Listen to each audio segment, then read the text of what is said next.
So the school decided to say, OnlyFans of Jesus allowed here. Take your kids out, please.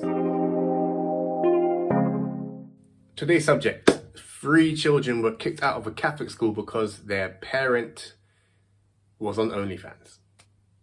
So Crystal Jackson, who goes by the real Mrs. Poindexter on Instagram, has 500,000 followers and brings in about $150,000 a month. This is a very big, very successful account. People took offense, I suppose, or were angered by the fact that the children were effectively punished for what the school deems as unacceptable behavior by the parents. And I think it is a little bit of an issue for me personally. I think if you're going to penalize children and their potential futures because you don't agree with a perfectly fine life choice that somebody else has made. So that's the first thing that needs to be made very, very clear. There's no way we should be punishing children for the sins, no pun intended, of the parents. Crystal did an interview with a tabloid newspaper in the UK, which basically brought quite a few eyes onto the situation for this Catholic school. And we know when it comes to religious institutions, they're not exactly known for being understanding and against being judgmental. So her interview really caused them a problem because in their eyes, it's going to clearly, bring attention to something that they think is going to damage the name and the reputation of the school. So the school teachers, some of the parents, and I would imagine some of the students came across this account. And then she's gone and done this interview, which highlights the issue even further. So the school decided to say, OnlyFans of Jesus allowed here. Take your kids out, please. And this caused a big problem because people are basically saying that the children are being punished for choices made by the parent, and those choices are perfectly legal. But when we are talking about a school which you enroll your children in, and that school has a set of guidelines and, outlines the behaviors that are acceptable from students, yes, but also from the parents, you know beforehand what you are and are not allowed to do. Most places and most schools, especially when they secure most of their funding, either through people paying to be members at the school and having their children there, or through funding at a governmental level, the more people they get in through their doors, the better their reputation, the more funding, the more money they make. So they're going to do whatever they can to protect what they see as the image and the reputation of that school. When we're talking about a religious institution, being on a website where you have a massive following of people and you're basically selling nude videos and photos, whether you like to agree with it or not, that's something that can look very bad for a religious institution. Whether or not you actually agree with the decision and the action that the school has taken. And again, for me personally, I disagree. I don't think they should have kicked out the children. No way. We can't ignore the role that the parents have played in this situation. We know from reading the article, and I'll link it in the description below, we know that she did this along with her husband to give something back to the marriage that they felt was lacking. Some kind of, feeling of confidence, of being attractive, and so on and so on, which is fine. Listen, I salute anybody that does what they need to do to improve the relationship they have. And let's be honest, a happy relationship between husband and wife is a beneficial relationship to the children. So in that sense, we can't argue and we can't blame them for making those decisions.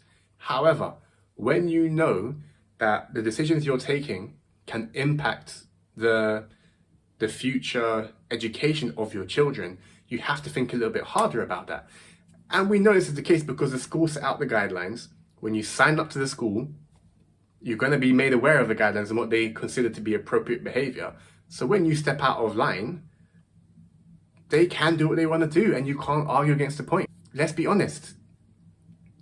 When we're looking at very religious people and religious institutions, not only are the people within that institution going to be fairly judgmental, but the people that are thinking about joining are also going to be judgmental. So it's almost impossible to argue that having a parent who is a massive OnlyFans account or presence, you can't argue that she's not going to impact on the way that school is viewed. We just can't. So the article finishes off by saying that it's too easy to envision a scenario in which a mum making far less than 150k on OnlyFans attracts the attention of busybody parents, a vindictive school, and a cruel society that punishes women and children for perfectly legal nudie photos. So, the sentiment I understand, but we have to be honest and we have to keep the same kind of energy across the board. Whether you're making 150k a month or $1,000 a month, the facts are still the facts. And the facts are, when you enroll your children in the school, you're going to know what the guidelines and what the acceptable behaviors are for children in that school and the parents of those children. If it's clearly stated out in the handbook, as this school has said it is, they're well within their rights to do what they feel they need to do as those guidelines set out. It may be stupid, the guidelines may be ridiculous, but you signed up for it, you knew what you're getting into. So, can I be sympathetic? Yes. But can I also see where the parents may have gone a little bit wrong? Yes. As I said, at the end of the day, you have a responsibility as a parent to make sure that you do things that give your children the best chance of progressing and becoming strong, independent, intelligent adults. The mother here claimed that she did this along with her husband as a way of giving their marriage something that they felt it lacked.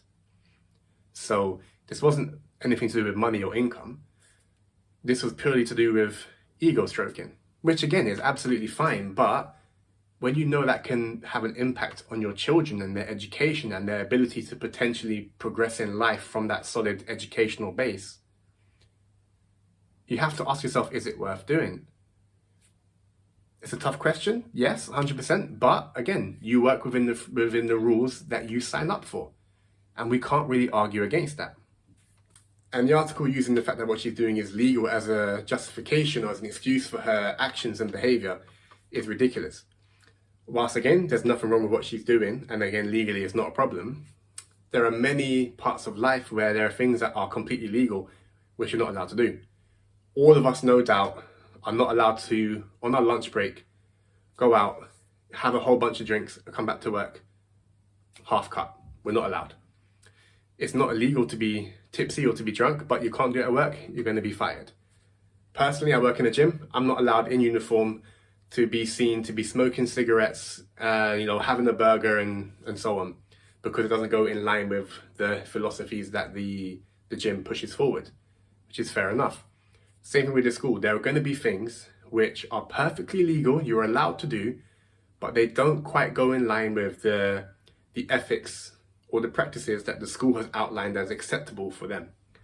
When we're talking about religion as well, we know what religion is like, and we know as hypocritical as it can be, the relationship between sex and religion in this situation. They don't really mesh too well because they're not very outward with it, and they're a lot more conservative, quite frankly. So it comes back again to what I was saying before. You have to make decisions as a parent with your children in mind. Yes, you're still yourself, you're still a person, and you should still be able to do the things you want to do in your life, but there's a responsibility when you become a parent that your children have to come first and their welfare comes first. So making a decision that you know is against the rules and regulations of the school, and therefore putting their places in those schools at risk, is something you should avoid. Whether or not you agree with it is neither here nor there, because you signed up to that. So unfortunately, they made a pretty bad choice. Is the school wrong for kicking them out? Morally speaking, I would say yes, but in terms of the law, no. So the moral of the story here pretty much is, when you sign up for something, be aware of what their rules and regulations are, and don't be surprised if there are consequences when you break those rules and regulations. And that's all I've got to say about that, guys. So until next time,